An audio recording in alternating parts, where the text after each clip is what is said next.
ஜீ தமிழில் நீங்கள் எதிர்பார்த்து காத்திருந்த சிங்கிள் பசங்களின் இறுதி அத்தியாயம். கண்ணை கவரும் பிரம்மாண்டம், வேற லெவல் பெர்ஃபார்மன்ஸுடன் பாட்டையை கிளப்பும் சிங்கிள் பசங்க. And I wish all our single பசங்க யார் வின் பண்ணாலும் எனக்கு ஹாப்பி. ஒவ்வொருத்தரோட திறமையை பார்த்து நான் ரீஜெனரேட் ஆயிட்டேன். ஃபன், லவ், என்டர்டெயின்மெண்ட் என உச்சக்கட்ட உணர்ச்சிகளின் உச்சத்தில் சிங்கிள் பசங்க. சரவணன் ஜெயிச்சா நாங்க ஒவ்வொருத்தரும் ஜெயிச்ச மாதிரி. ஆட்டோ வராத இடத்துல இன்னைக்கு ஆட்டோகிராஃப் போற அளவுக்கு இருக்காங்க. எழுந்து நில், துணிந்து நில், எதை விளக்கணும்.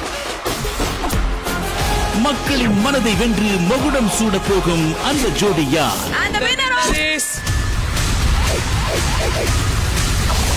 Darling electronics, mobiles and furnitures மற்றும் ரகங்கள் பலவிதம் ஒவ்வொன்றும் உலகத்தரம் உங்கள் அனுஜ் ஸ்டைல்ஸ் வழங்கும் single Pasanga grand finale powered by சேவரட் டூட் பாஸ்தா. நம்ம டூட் வைபுக்கு இதுதான் special partner. Zed Black 3-in-1 premium agarbatti, Arun ice cream, co presented by Pothys. சென்னையின் பாடி இனி போத்தீஸில் பாடி வரும் ஞாயிறு இரவு 8:30.